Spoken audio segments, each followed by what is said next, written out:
Slovenija učeča se dežela je slogan, pod katerim Andragoški center Slovenije s številnimi koordinatorji spodbuja k vseživljenjskemu učenju.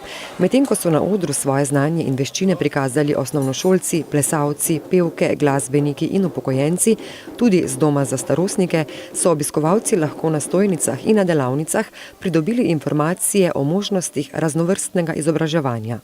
Znotraj tega lahko posameznik pridobi, znanja, veščine za bolj kvalitetno življenje. To se pravi, ugotovi, da bi lahko se vključil v kakšen krožek, da bi šel v tečaj, računalništva, da bi šel, v pohodništvo, da bi se, več gibal, vključitev v kakšno folklorno skupino, se vključiti v kakšen, krožek ustvarjalnosti. Neformalna znanja, ki so pomembna ne samo, za trg dela, za večjo zaposlitev, ampak tudi zato, da bolj kvalitetno živimo. Projektu Teden vseživljenjskega učenja vlada Republike Slovenije pripisuje nacionalni pomen, kar še poudarja pomembnost učenja v vseh življenjskih obdobjih in za vse vloge, ki jih posameznik v svojem življenju prevzema. Raziskave za četrto industrijsko revolucijo kažejo, da je za uspeh sprememb in uspešnega razvoja v 64% človeški potencial, 20% narodno bogatstvo, kapital pa ostalo. Čeprav imamo morda danes drugačen občutek, da je odločujoč kapital in interes velikega kapitala.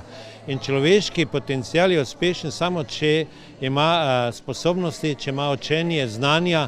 Hkrati, kot je bilo danes povedano, je še posebej dragoceno, da tudi na področju čustvene inteligence razvija svoje znanje. Vse vidimo, da je človek družbeno bitje, da mora biti v odnosih, da ne more biti sam v samici in za odnose drug do drugega, za komunikacijo, tudi za politično komunikacijo, ne nazadnje, kateri smo zdaj priča, je potrebno nenehno izpopolnjevanje.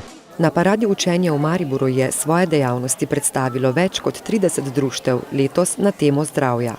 Kaj se lahko danes tukaj pri vas naučimo?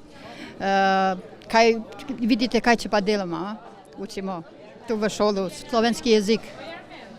Vi se učite slovenščine na Andragoškem zavodu? Na Andragoški zavod, ja. Tukaj se pa lahko danes malce posladkamo, vidim. Kaj se pa lahko naučimo? Naučimo se lahko o tatarske ajde, da je bolj zdravilna kot navadna ajda. Vse izdelke lahko pridobite v naši Ajda in karamela v izobraževalnem centru Piramida Maribor. Prodajamo tudi kekse z konopljeno moko ter različne kruhke. Mi pa ponujamo KOBIS, M-KOBIS, torej knjižnični informacijski sistem, vse knjižnice, ki so vključene, da si lahko poiščete in rezervirate, podaljšate knjigice preko računalnika, preko pametnega telefona, preko tablice.